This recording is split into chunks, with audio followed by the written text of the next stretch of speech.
Hello, everyone, and welcome to another Decisions Lunch and Learn. I'm going to be your host for today, Gregory Goldston from the Decisions Training Team. So let's go over the stuff on the right, and then we'll hop into the environment and answer your questions. So, top right, we got our Decisions Training YouTube channel. This is going to be a great place where you can get more information on how to use decisions. We have a lot of videos there, including previous lunch and learns, as well as a bunch of how-tos or more conceptual takes at how to use particular parts of the product or how they work. So highly recommend giving that a look if you want to explore the capabilities of decisions further. Below that, we have the Decision Solutions Marketplace, which is going to be a site that you can visit from that QR code that will have solution products, solution projects. So the idea behind these is that you can import them into your environment and utilize parts of them, all of them, reverse engineer them, or just take them apart to understand how they work for building your own application.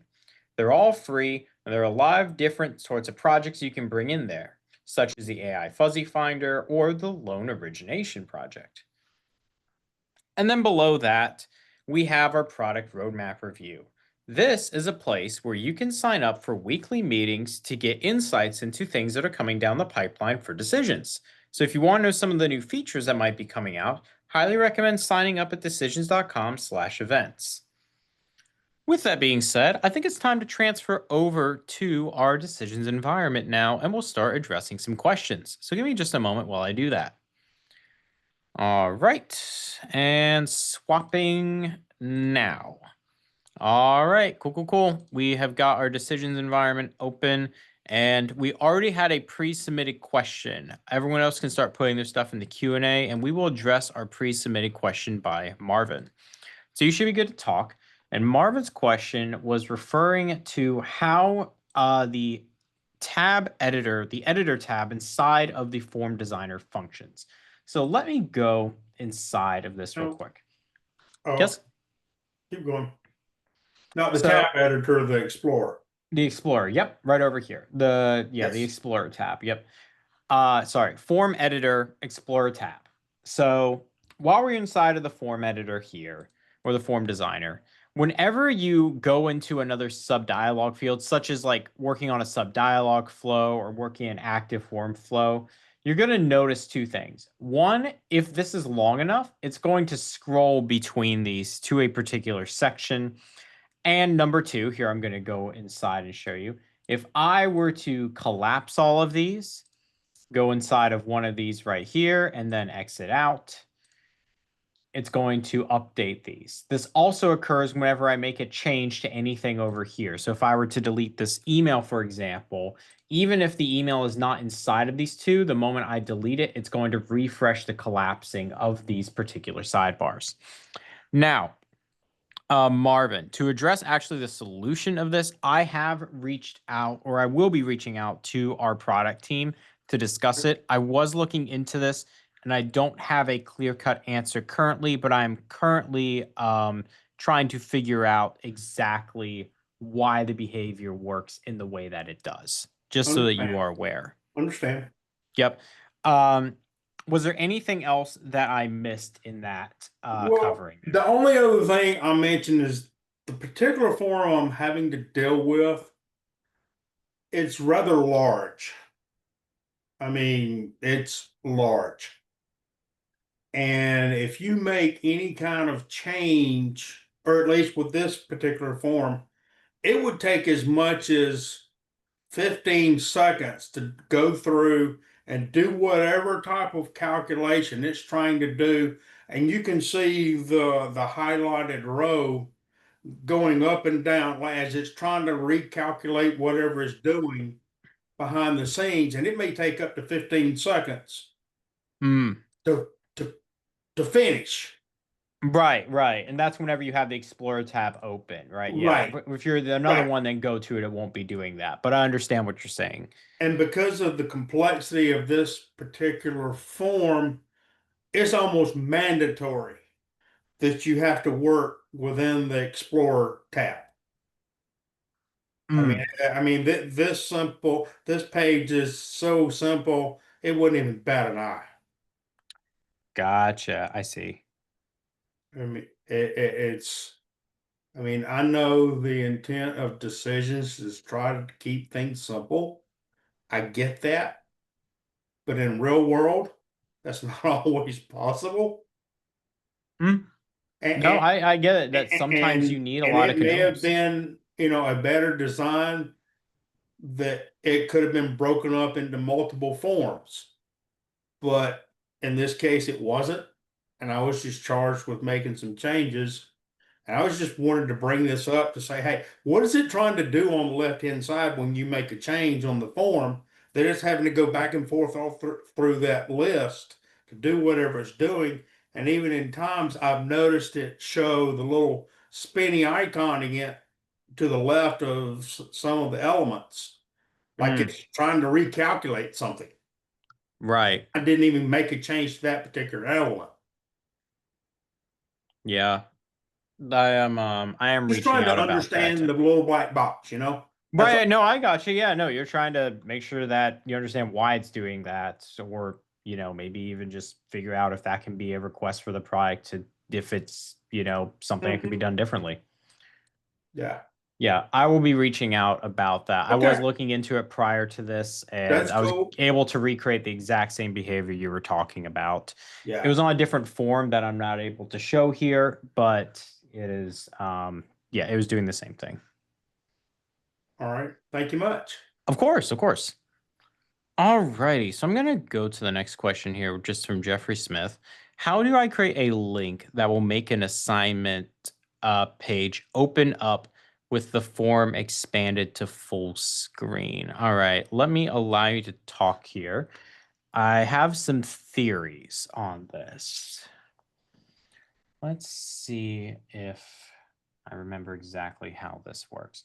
I've got a quick question for this link that you're making. Are you calling this via API? So, like, let me show you what I'm talking about real quick.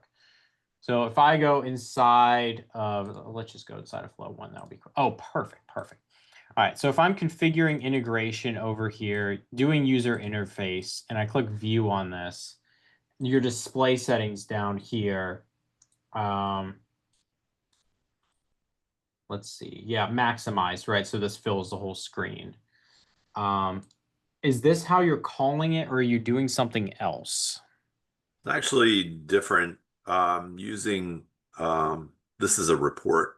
So within the report, I'm taking the assignment ID and I'm creating a relative URL that calls was it primary slash question mark assignment ID equals blah.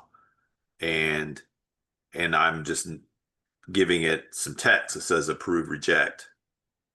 And so you can click on that and it'll pop up the assignment, which works. It all functions the way it's supposed to.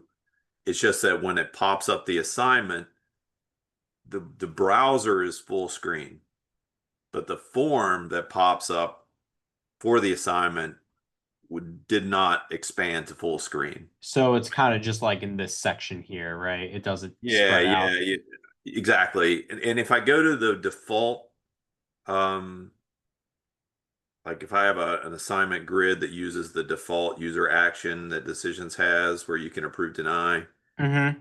it will open up that form fully expanded to the size of the browser. So I was just trying to figure out how to create a URL that would do that, or if it's, do I need to create like is it an inline URL or a URL, some sort of flow column within here that would call the do assignments URL. I can't remember what that was called. There's some system. In session, or no, not in session.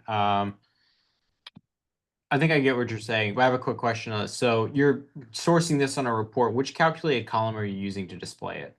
So the report is an assignment. It's based off the assignments report. So I'm using the assignment ID. I can show you if you want me to share my screen, if that'll help. I unfortunately cannot display it because it goes on Okay. YouTube with customer stuff. Got I'll be it. glad to meet one-on-one if we can't figure it out later, and you'll be, I'll be glad to work with you. But yeah. Okay. Yeah. So you mentioned you're using the default assignment report. So there's an assignment ID in the report. Yeah. I don't know if it's Entity underscore assignment is the one assignment data source, and then assignment ID right here. Yeah. Mhm. Yeah, and then that gets well, sorry, that's added as a column, but it's not visible.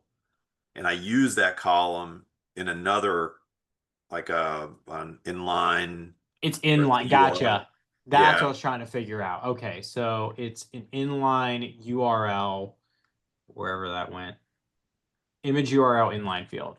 No, not image, right? Not image. Yeah, I can probably Open give you URL the- inline field. I think it's open URL inline field. Starts with Probably so. hold on, I'm in the columns. We go calculate columns. That sounds about right. I just want to make open URL inline field. Here we go. Correct. Correct. Yes, exactly. Sorry, that validation's getting a little bit annoying. Let me get rid of these. There we go. All right, now it's going to stop yelling at me. Okay, so we got an open URL inline field. You have the actual URL that's being created from that assignment ID in conjunction with, whatever's going to display it. And then over here, you have the display text for what they click on. Yeah, and the display text to me, that's not really important. I can put whatever I want in there. It's just more the URL. Right. Trying to figure out I don't even know if it's the URL that's the issue, but just trying to get it to expand to the full size of the browser, Yeah, let me think about something. Let me actually check what was being called in that one flow here and see if that gives us a clue. So let's go with use display options, maximize, and what does that do? Location equal maximized. Have you tried that inside of I have the not. URL? I have not. I'm glad you showed me that.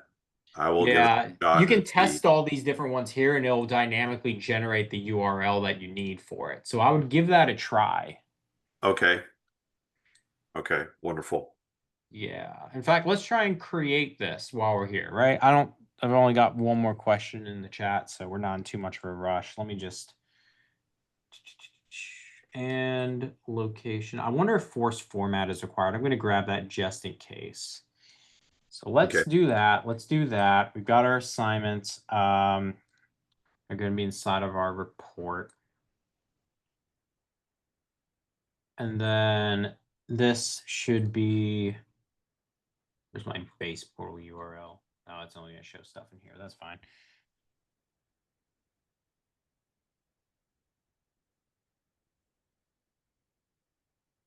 Well, if I can spell localhost right, that might actually help. Primary / and then you did assignment. It's a query string parameter, so it's question mark assignment. Assign. I can give you the URL for it. Hold on. Yeah, no rush, no rush. It's question mark assignment ID. That's in Assignment camel ID. case. So lowercase a, probably doesn't matter. Lowercase a, and then ID, and then equals assignment ID. And then we'll click that over here. Correct. Okay. Yep. And then we'll add our and force form. Hold on. There we go. Let's try that. See what happens. All right. And now if we run this report.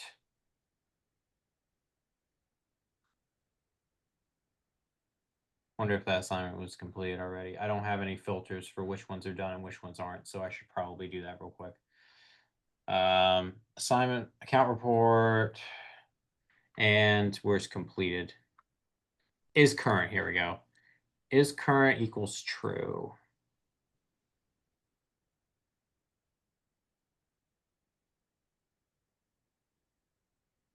There we go.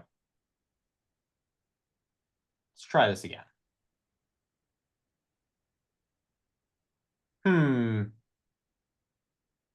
Oh, I shouldn't put slash.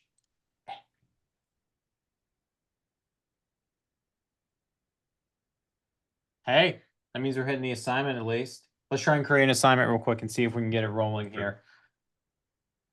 It's weird. It will load for me with the slash, but maybe that's still causing a problem displaying it. I'm not sure. I'm just gonna assign one to myself real quick at admin. So let's do that with this one. Assign it to myself.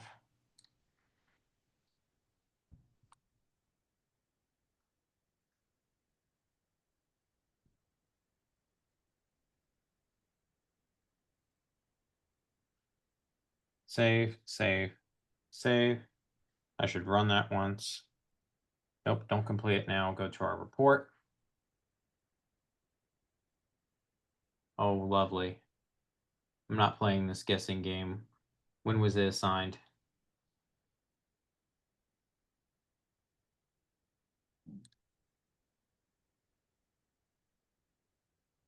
Here we go. Oh, you know what? It makes sense if I actually ran it.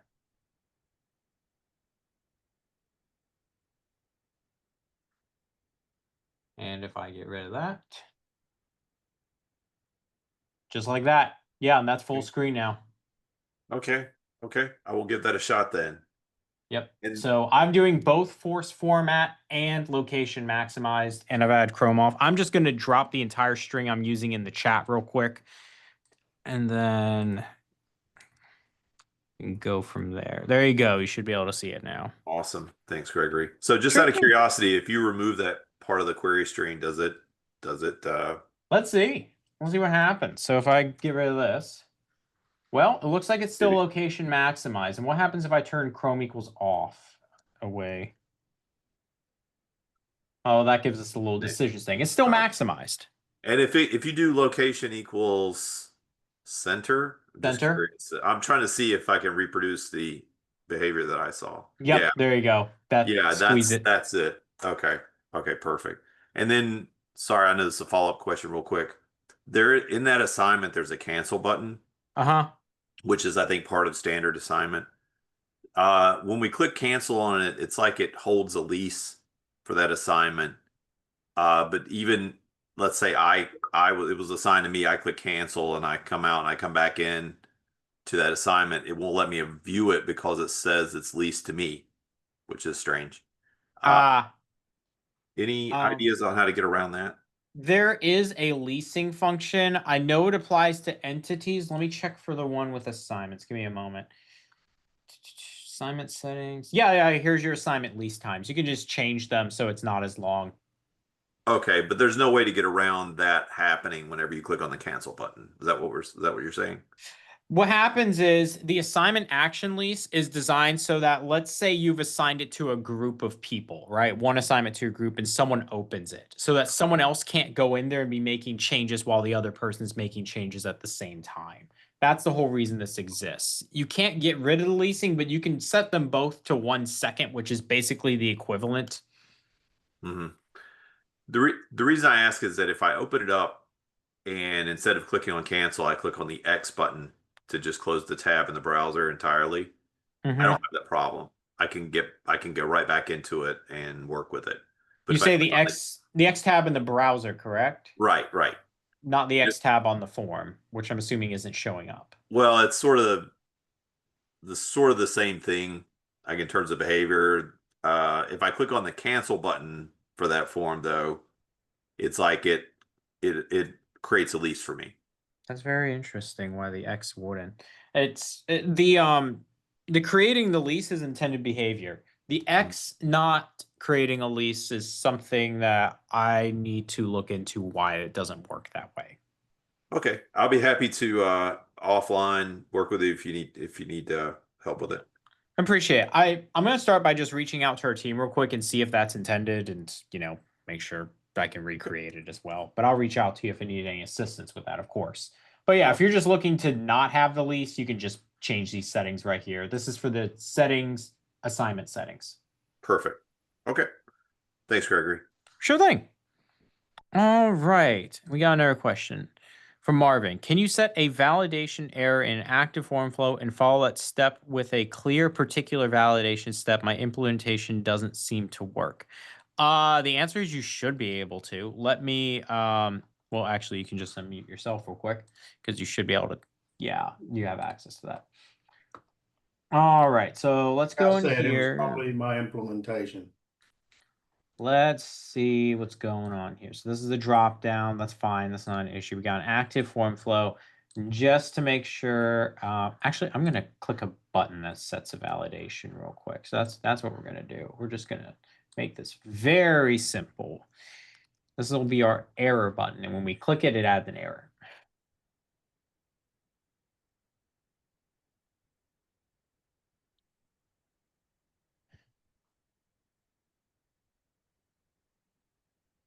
Okay, so we have I need a rule first. I just need one that checks whether the button's true or not to determine which path to go down. Form data, error checkbox value done. Okay, so if the button's true, there's an error. We're going to set validations. All right, and then you're looking for clear particular validation, correct? Correct. Okay.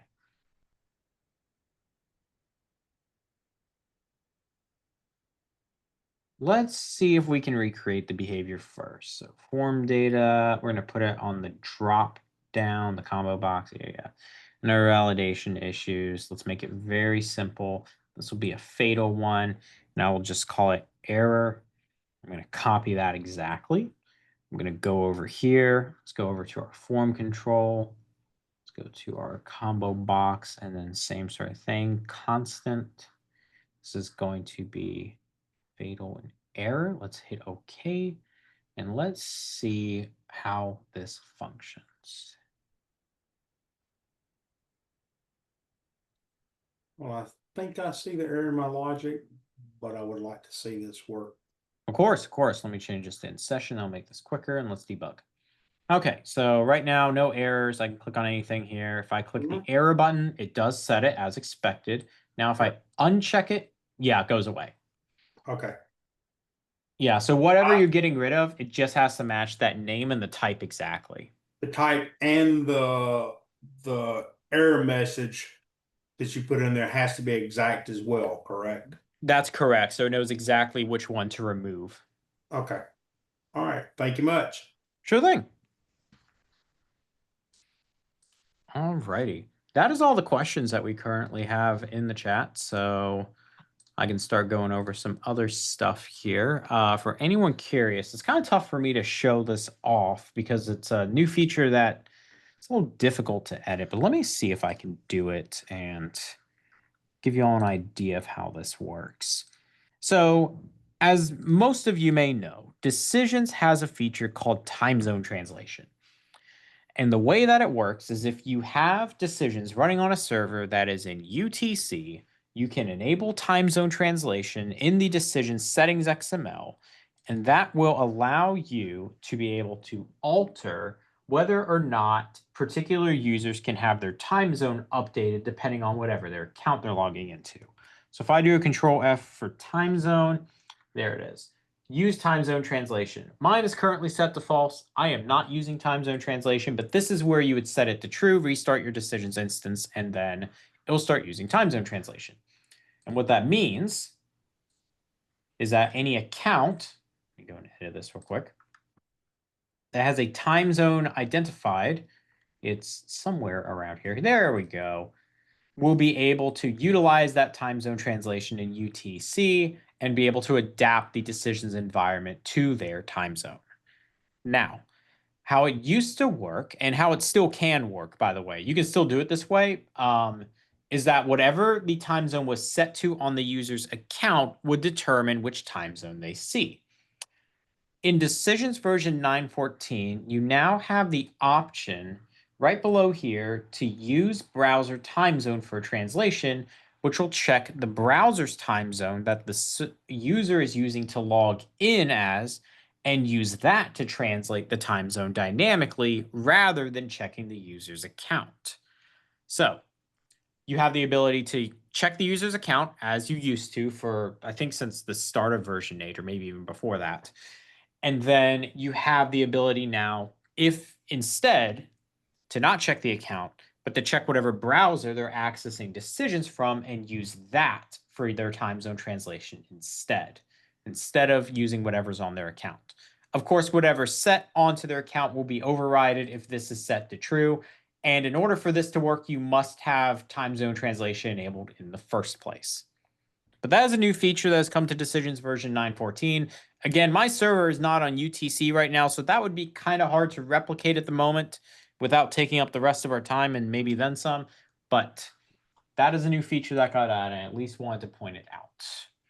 And by the way, I'm just kind of talking here unless another question comes up. I'll probably I'll probably go until around 12:30, and we will hop off if either one, no more questions arrive, or number two, no more users join. And probably when both those conditions are met, honestly. So that got added. I'm trying to remember everything else that got added in 9.14 because we added some new features like the conditional icon. That one's a pretty fun one. I have to exit out of this one. It got added here. Yeah, here we go. Here we go. This conditional icon here. This is pretty cool. So we have these icons that can show up now that are going to allow the user to be able to not click an action. This is not the user action icon. That's restricted to the advanced data grid. This can be used in a report. And what it does is it both changes the icon and shows a tooltip based upon other information inside of your report. So I have these set to, I have these specific vegetarian one enabled just so you can see that whenever it's set to true, we have the chicken with the X through it, and when it's set to false, we have just the chicken leg instead. So that's a pretty neat functionality that got added. There's another one as well. Let me find, yeah, here we go. So two new changes have come with the inline edit. Oh, the show pop out thing, Marvin, that hasn't come to the platform just yet. That's on the roadmap. It's not out yet, and I don't yet have That's cool. Yeah, I just- don't yet have an unstable couldn't build to remember. show that off. I will soon, but yeah. I should be able to showcase that honestly, possibly next time. It's very possible I might have that ready for next Lunch and Learn I'm running, but we'll see. All right. So let me show off this other one with the inline edit because I don't think I've talked about this one a lot.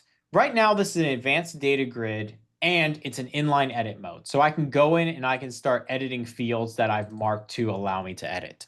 You'll notice over here that I also have multi-select. So now inside of inline edit, you can add multi-select as well to pass out multiple options instead of being forced to use inline edit with a single one, how it used to be done.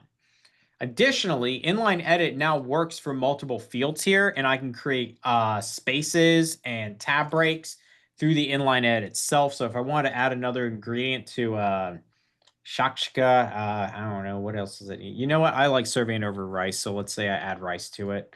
And now that will keep whenever you are doing your inline edit and pass that out as well. These are from 9.12. These are the custom action fields calculated columns that have the same functionality of these as far as being able to dynamically show different icons based upon criteria. But these also allow you to perform actions that can both interact with other fields inside of the grid here or inside of the actual form itself. So you have something that kind of runs as a mix between an active form flow behavior and a report inline edit behavior, which is pretty cool. Well, we are pretty much at 12:30. We've had no one else join and no other major additional questions. So I think we're going to wrap it up for today. Appreciate you all for coming out, and I look forward to seeing y'all tomorrow. I think Jeremy's going to be running that one. So have a good day, y'all.